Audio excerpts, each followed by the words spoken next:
Yesterday when we started, I wanted to give you a sense of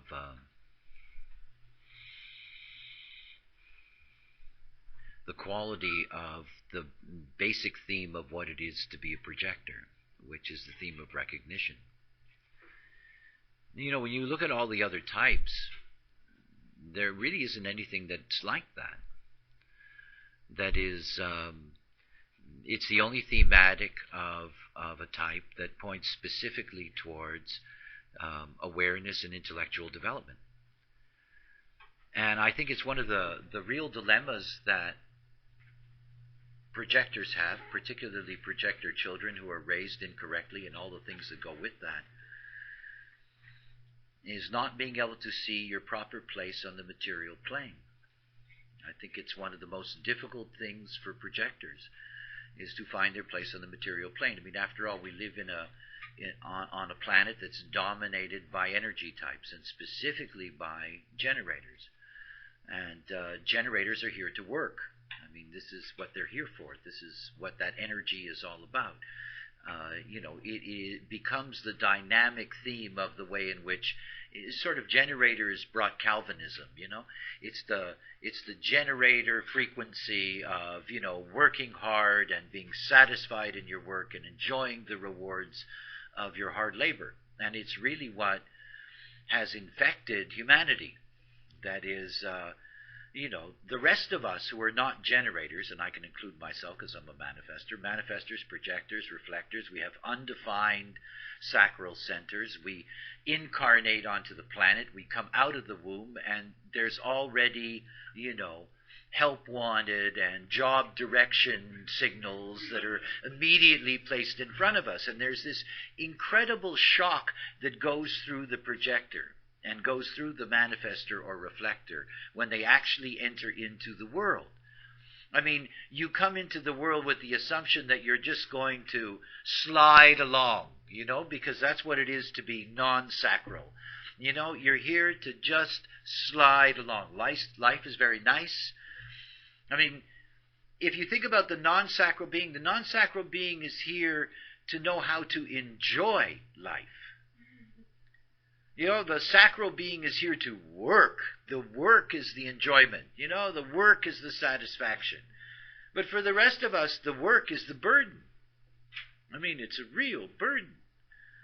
And the only thing about being a non-sacral being and living on this planet is that we're the ones that when we stand there at the altar of adulthood and we look out at that horizon of work, we go, shit. Really? I've got to do this? Not only do I have to do this, do I have to be paid so badly that I don't have enough money to enjoy myself, and I'm here to enjoy myself? And that they tell me that the only way I'm going to enjoy myself is if I work more, so I have more money for the 8 minutes out of every day that I can enjoy? This is the shock that comes to a non-sacral being. It's like, whoa, I didn't come here to work. You didn't come here to work.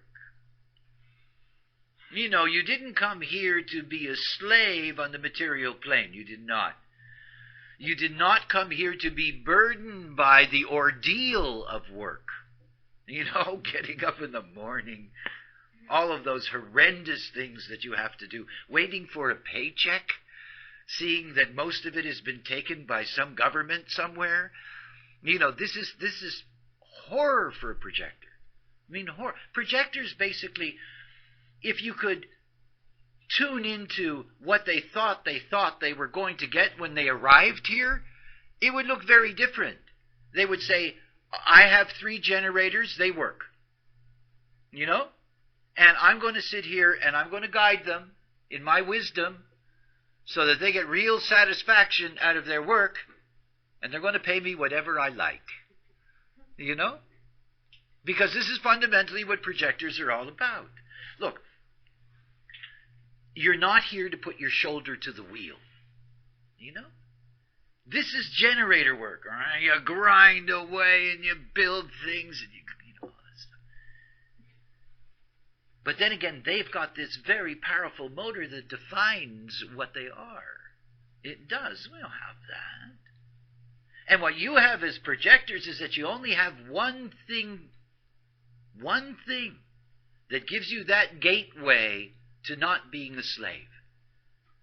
You know, I used to joke that, you know, my job in this life was to free slaves. You know, I was referring to generators because they are the natural slaves. But then, of course, you have the super slaves. That's you. You know, this is the projector world. Super slaves. I mean, uber slaves. The ultimate slaves are projectors. Ultimate slaves. You know, because you end up amplifying all that work. You're conditioned to it. You get locked into it. You spend your whole life exhausted. I mean, exhausted. You know, most projectors get to the end of the day and it's like, you know?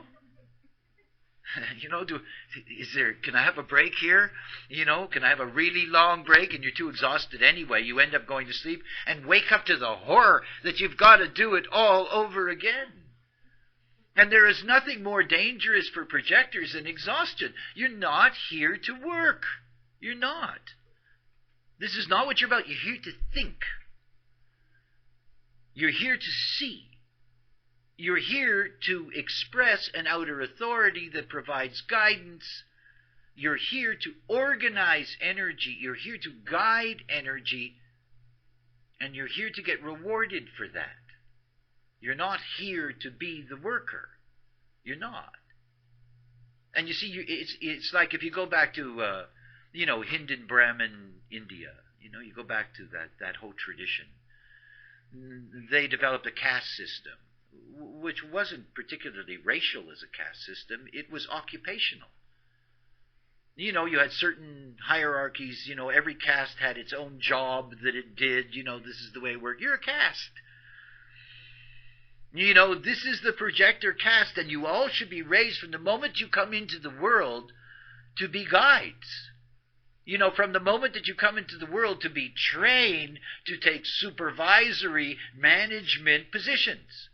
I mean, there is nothing like the horror of a projector on the, you know, on the floor of a factory.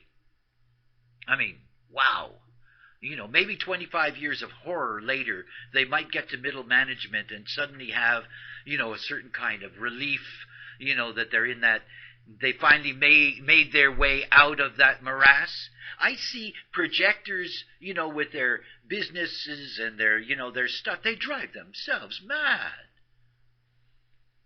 You know, because they're flying around on the slave energy, you know, trying to be generators, trying to get things done, trying to build things, instead of being in a natural position where they are guiding other people to do that. To do that. Now, it's not like all the generators in the world would enjoy this description. They wouldn't. I mean, they've been freed as slaves. You know, it's not like they want to be somebody else's, you know, you do this, you do that. It's what makes it so different, this ascendancy of projector, the presence now of this projector force on the planet. And there's a lot of you, after all. I mean, you know, 1.5 billion projectors on planet Earth. That's a lot of projectors. It's a lot of super slaves. It's a lot of people that are going to die too soon, of exhaustion, of, you know, complete, absolute fatigue and burnout. You know, because this is the greatest threat to projectors. This is how generators kill off projectors. And they do, right? You know, you're a projector and you're living with a generator. Right? It all sounds good on paper, right? Only on paper does that sound good. Only. You know, you're a projector, right? You got this energy inside of you and it's bubbling and it's cooking and it's amplifying and you're dealing with that energy. The typical projector-generator couple, they're sitting in front of the television, right? The generator has been doing all the cranking, the projector is amplifying. The generator says, I'm tired, I'm going to sleep. The projector stays in front of the tube for hours. For hours. on the generator's energy, not theirs, and then they're absolutely exhausted. You have things like sleep anemia and all of these problems that people have with their backs, with their kidneys. All of this is projector ailments. Go to sleep exhausted, go to sleep burned out, wake up in the morning not refreshed, get caught in the same cycle. Now, I'm not suggesting that you never have anything to do with generators. I wouldn't do such a thing. What I'm suggesting is that you be wise in the nature of your relationships. I think this is, there's two things to understand about being here on this plane in this life. One is you have to be correct for yourself. The next is you got to turn around and see that the world's filled with people, so you got to deal with them. And you really do need to be able to discern who is correct for you and what is correct for you. But the first thing to understand about what it is to be an adult projector is that an adult projector has already long ago abandoned the fact that they are at the top of the heap. They never got to see it. They never got to realize it. They don't believe it. Remember that only the projector is given such a thing as success as a signature. That's a very difficult thing when you think about it, because it means that failure is so much a part of what it is to be a projector. That failure is always lingering for the projector. And it's the failure that comes when the projector is not a projector and is not ready to claim their rightful place. Look, in a world that's been run by not self-generators for so long, everybody's chasing after things. This is the way you're conditioned when you come into the world. This is the way your culture works. It's pointing you towards chasing after this and chasing after that, and you've got to get this and you've got to get that, and you have to do this and you have to do that. You're a projector. I had a young American projector, Don. I met him many, many years ago in my early years in touring in the States. And he was a projector that was just throat to the G center, very open. And he came looking for me in Ibiza, where I lived, and hung around my place for a couple of weeks. And I went to the beach with him one day, and I'm lying there in the sun, and every few minutes he gets up and runs into the sea. Every few minutes he's up and he's running and roaring into the sea, comes back, lies down, gets up, running. And at some point I said to him, "You're a no-motor projector, right?" Projectors are so used to not being projectors. And he was totally exhausted from all of that. At the end of the day, this was one burnt-out creature. Here's a no-motor projector, jumping up, running around, back and forth, no awareness as to, who they really are. Look, if you're really a projector, everybody who ever gets to know you at some level or another will resent the fact that you're good at it. Because if you're really a good projector, boy, do you slide. Things just come your way. They're just there. Everybody else is struggling for this and that, and it's just there. And you see, you don't get that until you are 100% ready to see if it's there. It's the most difficult thing about being a projector, is that you're so deeply conditioned that it's very difficult to just let go and start from scratch. Because you got all this stuff that you're hooked on, and all of this stuff that you think, because you're very connected to the way in which life on the planet is organized. I'll get to that. That's our subject today. In other words, you're designed to have a specific relationship to the other, to groups, all of those things. But of course, you can never develop that, as long as you're like them. As long as you're not what you are. And you see, only when you're ready to be a projector, I mean really ready to be a projector, will you see that it's all there for you. Otherwise, you don't get to slide. You don't. You really don't. And that's what your life is about. You know, you're not tied down by generating and manifesting. They have rules, you know, and their rules are heavy rules. They have their own trip. It's not who you are. You're here to recognize. Look, if you look at the energy on the planet and the way the energy is used on this planet, everybody knows, even a simpleton, there's something wrong. You know?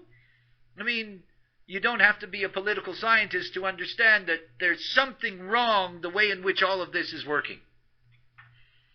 You know, how is it that we can put so much energy into building weapons and we can't put the same amount of energy into helping human beings? I mean, you know, just obvious things, simple things. Any idiot can figure that out. But the reality is that the only way that energy is going to be organized is if it's organized by projectors. That's what projectors are for. The dilemma is that they're not like me. They're not manifestors that say, pay attention or fuck off. Because you can't do that as a projector. You can't. You know, they'll beat you up. They'll hurt you. You know, you don't want to do that. So don't ever do that. Let manifestors do that. So the dilemma is that you actually have to wait for them. Think about that, because it's really, when you think about it, it's wild. Eh? You have to wait for them to ask you to beat them up. Do you know what I mean? You have to wait for them to invite you to be in charge. You have to wait for them to ask you to do this and that so that they can get their energy trip together. See, that's the difference. That's the difference between what it used to be, you whip them all into shape, and what it is to be a projector. Now look, I tried to give you a sense of how profound your aura is. You know, how powerful your aura is. But you have to see something about aura. Your aura communicates. It does. It communicates. It communicates essential things. It's communicating your design to the other being.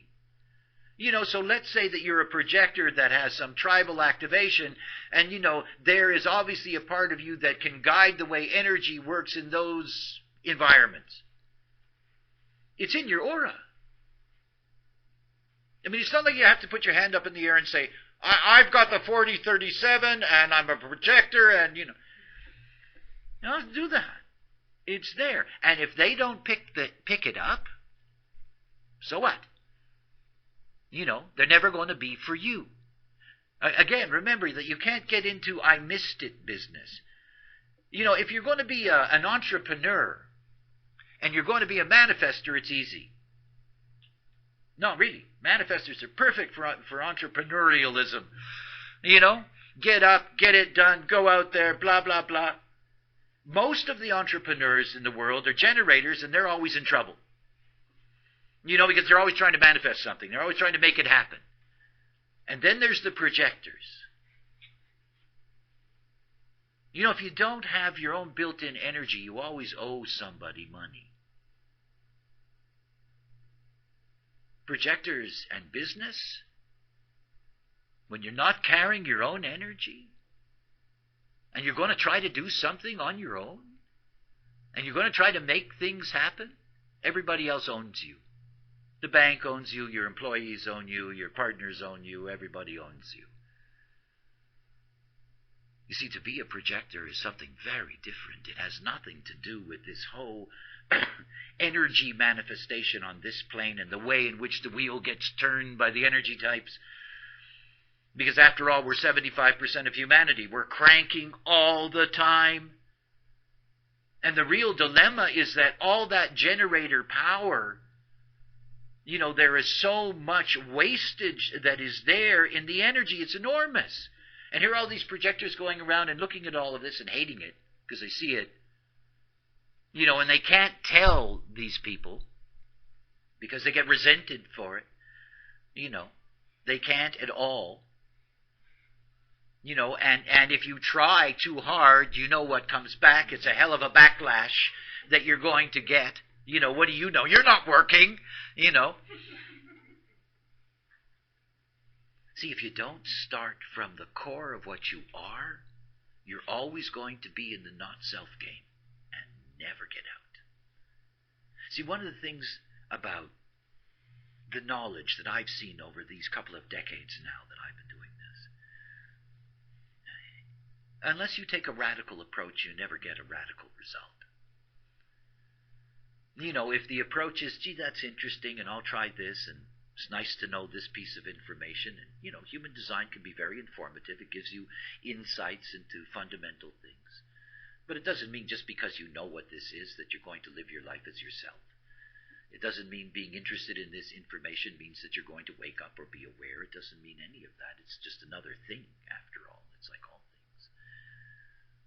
It's really about grasping that if you're going to really live the projector's life, you have to see that there's an enormous conditioning history that you need to step away from.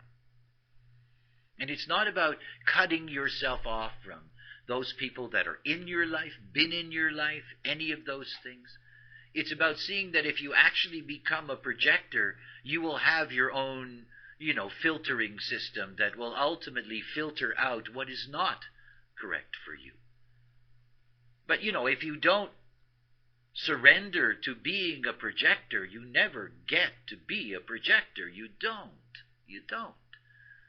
And of course the trap is that you've got all these beings that you're dependent on, and all the conditioning that has come from that. And there you are in the middle of your processes with whatever bills, mortgages, this, that, the economy, concerns about jobs. It goes on and on and on. And you can see what happens to all the projectors. They just get caught in repeating the same patterns over and over and over again. And you're not going to be able to see what an invitation is if you're busy manifesting most of the time. Because even the invitations that come your way get distorted because you're not correct in the way in which you deal with them. And you're not being seen. Human design's about differentiation. Differentiation. Every single human being has the potential to be unique. And you see, that uniqueness that you carry is inherent in your design on the surface. What's there in your body graph, the gates, the channels. This is the aspects that make up this uniqueness that's part of what you're here to be recognized for. You're not here to be recognized for some abstract. You're here to be recognized for precisely what you are. And it's only when you're getting that recognition are you going to get the invitations, and are you going to see that the invitations are always there. They're always there. These are not random events. They're not. They're always there. It's about awareness. You either see them or you don't see them. Most projectors have their generator blinders on. I don't really see anything other than what I think I need now. The thing I have to do. The thing that I've got to do despite the fact that I'm exhausted. The thing that I have to do to correct the mess that somebody else made, and I'm going to be exhausted correcting that mess because they didn't listen to me in the first place. And it goes on and on and on. And you see, you never get to live out the life that is the projector's life. I'll tell you a story, or something like that. One of the illustrations I gave you, the Penta and Wa illustration. We live in a program. It's probably the most important thing to remember is that we live in a program. And what I mean by that is that we live in a constantly shifting, imprinting field. Life on this planet is organized. It's not random. And we are organized by different kinds of auric forms. When I was given the knowledge, I wasn't given human design. No, I was given the design of forms. The design of forms, human is one of them. There's a unique design for mammals, and a unique design for birds and reptiles, and fish, and for insects, and for cells. And there are unique design matrices for all of these. I was also told about two transpersonal forms, what you're looking at in that illustration. That is the penta, and the penta is an auric form that emerges the moment that you bring three people together. And it is a form that works for groups of 3, 4, and 5. It is actually the core of family. Penta, and you can see the illustration, you can see it, it's the brown, the yellow, and the red, and you can see that there's these 12 different aspects to it in those boxes. Basically what you're looking at is the channels that exist between the throat center and the sacral center going through the G center. In other words, these three channels in the center of the body graph. This is where the penta is formed. Now the whole thing to grasp about what happens to us is that your form is never static, it's never stable. I mean, think about it. You have a unique design, the unique design that you see in your body graph on a piece of paper, right? But that unique design has never, ever looked that way, other than the exact second you were born. Because from that moment onward, you're in a program. There are always things that are connecting to your design. You're in the aura of your mother, your father, your siblings. There's always connections to your design. When you go to sleep, your design changes. When you meet another person and you step into their aura, your design changes. It changes in the sense that a new aura emerges. One of the most fascinating areas in human design work is looking at relationships, at connections between human beings. And of course, because of the way in which the dynamics are structured, you can actually see the way you do connect to the other, these various ways in which we, integrate our two auras together. And what you get is a third thing. You get the thing that emerges, the thing that is neither you nor the other person, but it's the thing that happens when the two of you are together. Now, the moment that there's three of you, there's another kind of aura that forms. This is the penta aura. Now, the penta is a fascinating thing, because the penta is the bedrock of the way in which humanity is organized, and it starts with the family. This particular graphic, this pentagraphic, is used in two different programs in human design. There is a version that is used for family analysis, in which people are trained to analyze the way in which families operate through these matrices, which, by the way, is incredible stuff. And on the other side of that, it's used for business analysis. That is, small business analysis, being able to understand the dynamics of small groups and the way in which they work, and the way in which you can help them be more effective and efficient in the way in which they operate. Now, projectors. Projectors are designed to be able to control pentas. This is what they're designed for. That is, every single projector built into them is the potential to guide groups. Now, how does that work? First thing is to think about where we're going. We all grow up in pentas, but we grow up in unconscious pentas. In other words, most human beings, unless you show them how this works, it's very difficult to even understand the mechanism itself. And I'm obviously not going to do that in this class. I've done long courses on all of that stuff. It's just about understanding that the way in which we are organized is very, very specific. We are organized into these small groups, and these small groups then can come together and form larger groups, which we see in the WA diagram, where the WA is 3 pentas and an alpha. That alpha, that single being that has the potential to guide that complexity, that is naturally a projector. The natural leader of any small group, 3 to 5 people, the natural leader of that group is a projector. So when a projector comes into the world, they're coming into the world in terms of design evolution to fulfill a responsibility. That is, to fulfill a need to be able to organize the way in which humanity works, not individuals. Not individuals.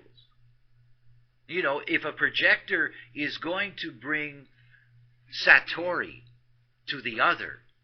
It's bringing it to a group and not to an individual, even though projectors are the most efficient beings at connecting one-on-one with the other. The dilemma is energy. It's energy. Everything about this story comes back to energy. The projector is the ultimate non-energy type. This is the dominant, 22% of humanity. And you have to understand something about what's there and what's not there. The moment you look at your design and you see your openness, the first thing that you can look at is that's where I get conditioned. That's where I'm vulnerable. That's where I'm open. That's where the other can influence me. But the moment that you're operating correctly, that is the moment that you're, operating without your mind being the decision-making agency, that is, you're operating through your strategy and authority, that openness then becomes your potential wisdom. It becomes the thing that you really get to master because it's a thing you're constantly taking in from different sources. You can assess it, you can recognize it, you can put your label on it, you can deal with it. So you're a non-energy type. Now think about that. The world's dominated by energy types. 75% of humanity are energy types. So the projector is here to understand, to have wisdom about the way in which energy is used. It all goes back to energy. If I'm talking to a generator, I'm saying to them, look, the only way you're ever going to be satisfied in this life, only way, is to be able to use your energy in a way that is satisfying for you. In other words, if you use your energy effectively as a generator, you're going to be content, you're going to be satisfied. But the generator can't decide how to use their energy because that's not their gift. Their gift is to respond to direction. Their gift is to respond to stimulus, and it's that stimulus that's going to move them to use their energy correctly. Now, you're here to deliver the stimulus. This is what projectors are for.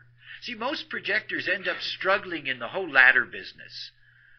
Struggling financially, struggling in the hierarchy, all of those things because they're constantly being conditioned to play out a role that is not theirs. It's not theirs. If you're a projector and you're going for a job in which you do not have guidance responsibility, you're in the wrong work. It's not what you're here to do. And, I can hear all of that stuff, the not-self questions that arise out of that kind of statement. Well, what am I going to do? There's not all those jobs available and blah, blah, blah, and I got to make a living. But you're a projector. And until you surrender to being a projector, you won't see that those things are there. You can't. It's like saying to a projector that you cannot find love. You can't find it, you can't chase it, you can't look for it, because it's never going to be the love that matters. You have to be invited into love. If you're not invited into love, there's nothing to do. There isn't. And, the response is always the same. But who is going to invite me? And how long do I have to wait? And it's never going to happen, and it's not true, and but that's the not-self. It's the not-self experience of never being who you are, never being a projector. I know so many projectors, and they're not projectors. Yes, they have certain traits that we can all distinguish as projector traits. And most of those seen in the negative because, they're so deeply conditioned. And you see all of these things about where you are in the hierarchy and what it means to really be accomplished as a projector is about surrendering. You have to surrender. You have to surrender to waiting. This is the great killer. This is the conditioning that comes from Western consciousness that says if I don't do it now, it's not going to happen. And if I wait, it's never going to come. And, basically I'm not worthy. Why should it come to me? And who's going to invite me to a good job and to love and, blah, blah, blah, and all of that stuff. But until you live the projector life, you don't get that. You really don't. I can feel it in your frequency. I know this movie. Been there, done that. It's very easy to look at information and say, oh, interesting. Yeah. Oh, that's true. Oh, yeah, I know that. Oh, yeah. I'm a 3, you're a 6, I'm a 9. You're this, you're that. I know all that. But living it? Living it is another story entirely. First of all, it means you have to start at the very basic of dealing with the fact that your mind is screwing up your life. This is where you start. You start with understanding that your mind has been interfering with your possibility for success from day one. This is the mental trip of so many projectors. Not just projectors, but in projectors, because you're here to recognize.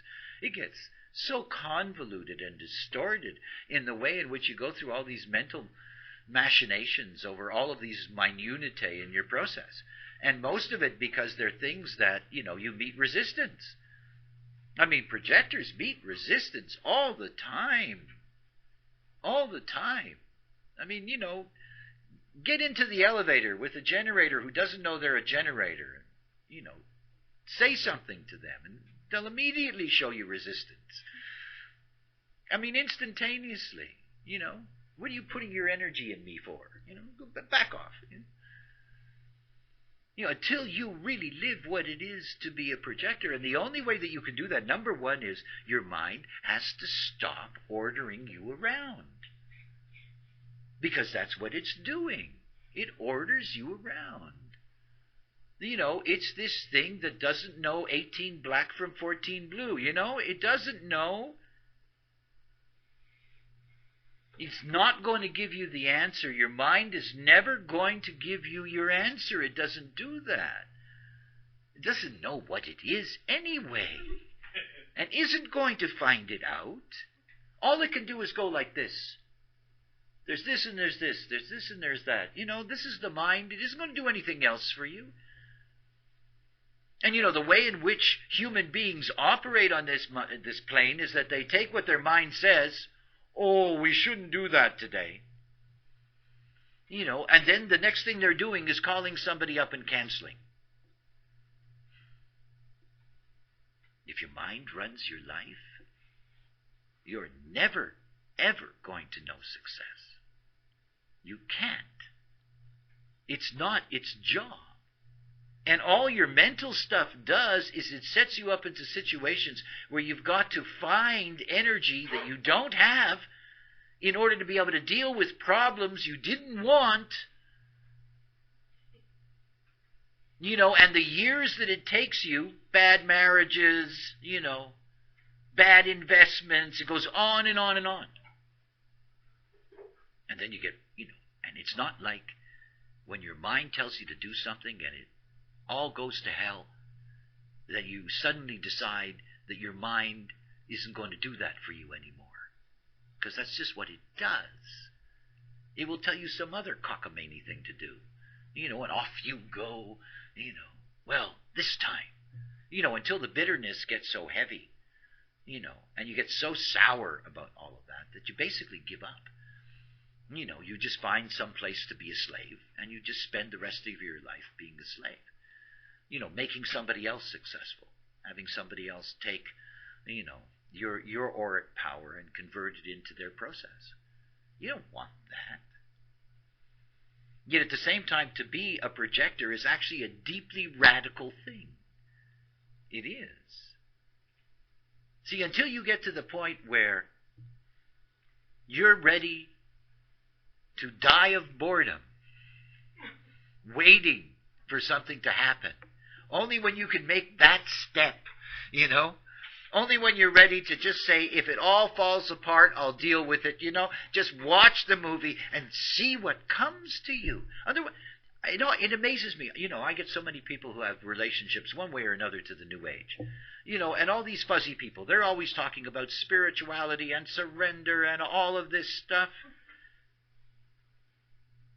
Well then, it should be easy, no? You live the life of a projector, which means that you allow life to deliver. It does. We're so busy trying to get life to be what we want it to be. Generators mostly. This pattern that we've established, that we change the topography, that we play with evolution, we do all of these things, we're doing all of this manipulation. You're here just to let it come to you. It is actually there. I mean, that's the magic. That's when you finally get that smile on your face that says, oh, I didn't realize it was there. It is there. So think about what happens to you when you're following your strategy and authority. Your body. The only part of you that really has any right to navigate on this plane is your body, because it's part of the material context. It is what it is. You follow your strategy and authority, and your body surfs the Maya. It moves its way through. You don't have to be concerned. And yet it's so threatening, isn't it? I know, because of course you're all caught up in projector, not self-projector clinginess. The clinging. Holding on to that little piece of energy over there, this little thing over there. Having to run around and do all of that stuff that you don't really want to do, but at the same time you don't really want to let go of the safety valves. That you sneak in those little manifesting moments. That's not what you are.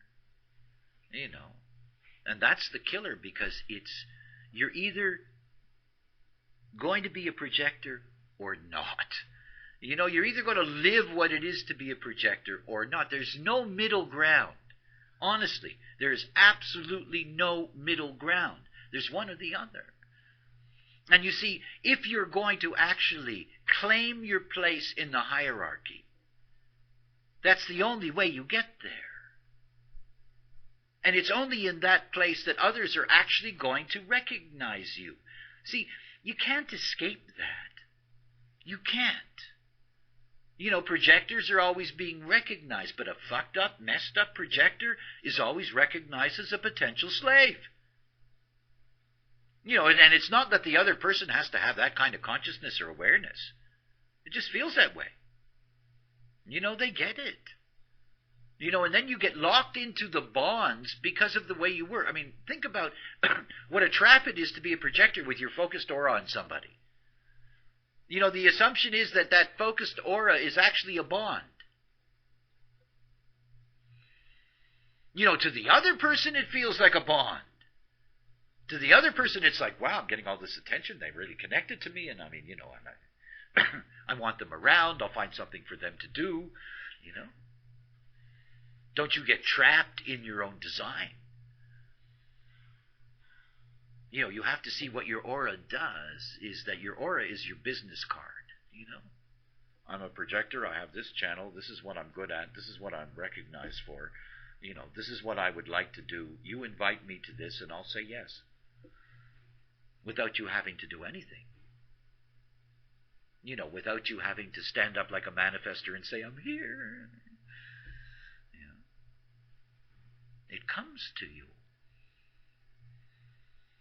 See, this is when you go from mechanics to the pure, unadulterated spiritual. Because there is no other way. See, you're not ready to surrender your messed up lives. You're not. I mean, you know that. You got all that stuff that's hanging around in your lives. All that stuff. And until you're ready to surrender that, until you're ready to surrender to not knowing what that is ever going to be, until then you don't get to live out what it is to be you. That's the radical. The radical is, I'm going to wait for invitations. I'm not going to let people into my life unless they're correct. I am not going to do, no matter what the circumstances are, I'm not going to do something that's not correct for me to do. You're not going to starve. You're not going to get lost. You're going to discover your life. It is what it's all about. And you see, this is the dilemma that we have. Projectors are new. And yet at the same time, this is the first generation of projectors that know that they're projectors, some of them. It's the first opportunity to begin to grasp the mechanics of the way in which you're supposed to be in the world. You've been so deeply conditioned. You've had all of this heavy conditioning in your life. It doesn't seem like, it's an easy thing to just let go of all of these notions and all of these problems that you have and start fresh. You don't start fresh, there's nothing you can do, really. And it's a process. I mean, some of you are very new to this. It's quite a process to awaken in this life. It's not an easy thing. Yes, strategy and authority is a great panacea. It is. It makes it easy for everybody. It gives them basic tools that they can work with to navigate on this plane, but it doesn't mean that it erases all of those things that you're carrying inside of you. The basic dilemmas, the buttons that anybody can push to get to you, the way in which you can be dragged into all kinds of things that are not correct for you. The way in which you begin to normalize bitterness. I mean, you begin to take it for granted. You begin to accept that that's part of your basic dynamic. And it changes the way you look at life. Projectors can have a very, very dark view of life on this plane. There is a lot of sourness and regret and all of these things that are built out of that. And it takes away from the glow of what in fact is the exaltation of your design. You are here to guide. And yet, you can't even guide yourselves. And this is a real dilemma for the planet, after all, because you've got all these generators running around, trying to go in any direction that they think they want to go, because again, they're not self. And in the end, we all pay the price for it, because we all have to live in a generator world, and we all have to deal with the frustration that's here on this plane. And out of that frustration, you end up being in a frustrating world in which you're filled with dismay and bitterness about how it's turned out for you. That's not nice. That's not the kind of thing that you were looking forward to in an incarnation. Come into a sour, dark, frustrating plane. And, nobody can do this for you. I can't do it for you. And nobody can help you do this. It's something that has to come from within you when it's correct for it to come within you. To see that if you're going to be a projector, then live it. Don't just be interested in the elements of it, because you don't get to live your life, and you don't get the recognition you need. You need to be recognized. It's the only thing that actually ever will make you feel good, is to be recognized. It's out of that recognition that comes respect. It's out of that respect that you get to develop your own self-respect, that you begin to see that you can make a valued contribution on this plane. See, most projectors, and it's why I have this theme of groups today, is most projectors get sucked into the group. It's basically what I'm going to show you today, those of you that are susceptible to being, sucked into small groups or into larger groupings, and how you get lost in there, and how the real value of who you are as a human being, the potential that you have for society. Because again, that's the thing that's so fascinating to me about the nature of projector, is that projector, in a sense, is the only really altruistic design. That is, this is the only type, that is designed to be able to be of value to the humanity as a whole. That is, you're not going to be complete, until you're able to guide forces that are doing things that you will not do, and being able to guide them to be able to operate effectively and efficiently, and for them to be satisfied, this is what you're here to do. So it means that if you're looking at the material plane, and somebody wants you to be, a gopher, this is not what you're here for. I know so many projectors that are, not self-gophers. They'll run around, go for this and go for that. It's a pun. They end up going for this and going for that for all kinds of things.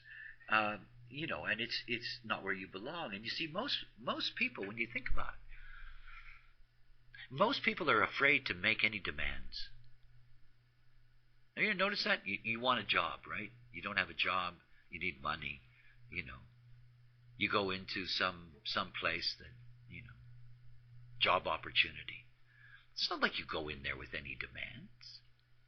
A projector going into that particular situation is basically on their knees praying. Please give me the job because you want me to be a slave? Yes, I'm a good slave. I really am. You're only going to pay me that much? Oh, it's okay. I'm a good slave. Instead of walking in there and saying, if it's interesting to them, this is interesting, but, I would really like to be doing this and not that. And I want this much money and not that. There's this fundamental fear that they're going to throw you out and say, no, thank you. And some of them might. But you see, you don't know what it is to be a projector until you live that power. Somebody invites you. Think about it. Manifestors look at projectors and generators and say, these whiny little bastards, they're always whining. You always have so many advantages. You just do. If you're a projector and somebody invites you to do a job, right? They invite you. They want you. They're asking you. You can say, yes, but. Nothing has more power in this life than yes, but. That but, wow, it's huge. It says, yeah, but I'd like this, and this, and this, and this, whatever it is. Whatever you recognize, whatever is suitable for you, you make your demand. They invited you. They want something from you. So if they want something from you, well, make your demand. All right, yes, but if it's a yes. Projectors don't do that. Not self-projectors. They don't do that. Oh, thank you, they say, No but. Because you don't have a sense of your own worth. You don't have a sense of how powerful your potential is in being able to fulfill those kinds of responsibilities where you can guide others and so forth and so on. See, every single projector on this planet, if they were correct, all of them, the billion of them, would always be in a situation where their potential as a projector is what they're doing. They're recognizing and guiding according to whatever their nature and education is. Remember something. All of this is predicated on you not being ignorant.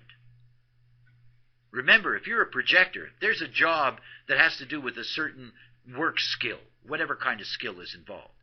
If you have not done your homework and have a background in that skill, it's not like you can make any demands. And you're only going to be recognized because you have depth in that area. And it goes back to what I talked about yesterday. If you're a projector and you haven't mastered something, you're screwed. Because there's no way to get the recognition that you're here to receive. The projector child, that is invited, that gets to enter into the kind of career that they really love because it's coming out of an invitation, they're building up a resource for recognition that's going to be there for the rest of their lives. I'm not suggesting that you go into a job and you don't know what the hell you're doing and you make some kind of crazy demand. What I'm talking about is that if you're going in with that skill set and they want to put you 4 layers down, to start over here. Well, we'll start you down over here. No. No, that's not what I do. I do this over here. And you see, until you live that, you don't get that. You don't. Until you see what you're worth, until you understand that you're a valuable commodity, until you get to see that your capacity for recognition translates into success. And not just success for you. You're here to bring success to groups. You're here to bring success to large collections of, humans. This is your skill set. How many people and what you can guide, again, is dependent on what's the knowledge base that you're working from. Because it ultimately is where you're going to apply your skills. See, when I first started to do my professional work in the early 90s, I'm integration, so I didn't have any, I was never really interested in other people, so it was quite a shock for me to spend all this time looking at people's lives and all that stuff. And what really disturbed me was how much self-loathing there was. I mean, it was a shock to me, the way in which people thought about themselves. The way this conditioning has worked from the moment they came into the world, that you've got a parent that points at you and says you could, or you should have, or why aren't you like Janie or Johnny, or why can't you do this, or what's your problem? And, you go in the mirror and you look in the mirror and say, Jesus, I don't want to be this one. What else can I be? Human beings, they have such a terrible sense of how special and how valuable they are as creatures on this plane. Don't see that. Don't see it at all. And then you can't, in those situations, make your demand, because you don't see your own value. It's the same thing about what it means to be radical and let go and really be a projector. You genuinely have to trust. You have to trust. It is all there. You have to see what that is to allow life to come to you. Because every time it comes to you, you can go, yes, but. And it doesn't matter what it is. And that's the thing that puts a smile on your face and the sweetness in your voice. Are those delicious moments where you're invited and you get to say yes, but, and you get your cake and you get to eat it too. I mean, this is what projectors are here for. This is what it means not to work. You don't have to work at these things. You have to allow them to come, and then you use your recognition capacity and you use your skill set, whatever it is, to fulfill the obligations that are there. And you get your reward. And it doesn't feel like work at all, because this is where you're meant to be. Because this is who you are, and this is what you're capable of. Okay, let's have a break.